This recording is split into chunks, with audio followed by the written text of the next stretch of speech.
कारण हो एक म्हयनो सुद्दां आमी देवळां लॉकडावन करून दवरलें जाल्यार म्हाका दिसता तितून आमकां खूब फायदो आसतलो। आणि कशें आसा देवळानूच गेलो म्हणून देव पावतलो अशातले कांय गोश्ट ना। आपले हृदय जर साफ असलें आनी हृदयांतल्यान जर मनांतल्यान जर देवाची तुमी भक्ती घरांतल्यान जर केली जाल्यार देव तुमकां सगळ्यांक पावपाक शकता। तातूंत भितर चर्चीस आसात, तातूंत भितर मोझेक्स आसात, म्हणून शक्यतो आमी जाता तितलो क्रावड जो आसा तो टाळप हें खूब म्हत्वाचें आसा।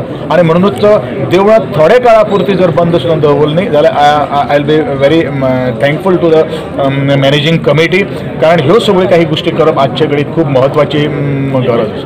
केसीसूय खूप वाडले डेफिनेटली जेन्ना हे आता खरें म्हणल्यार हे भायल्यान जे लोक जे आयिल्ले आसात, जे मायग्रंट जे आयिल्ले आसात त्यांच्या पासून आज ट्रान्समिशन जाल्ले आसात। आणि जो आडपय जो पेशंट जो मेळिल्लो आशिल्लो तो हेल्थ डिपार्टमेंटान काम करणार आशिल्लो, कारण थंय चिकालीम सारकेले खुबशे काही गोष्टी थंय हे जाल्ले आसात, चेकिंग चालू आसा आणि एखादो तो टचान कॉन्टॅक्टाचे कोणाक आयलो पूण म्हाका दिसता तांणी 14 days जे क्वॉरंटायन जे आसा ज्याने योग्य प्रिकॉशन्स डेफिनेटली आमी घेतले अशे तरेचो एक समज आसा। म्हणून एकूच गोष्ट लोकांनी आबूसपणांनी वागचें न्ही, लोकांनी सगळ्याक सांबाळून घेवन आणि मनीसपणाच्या भावनेन आमी मुखार वचपाची गरज आसा।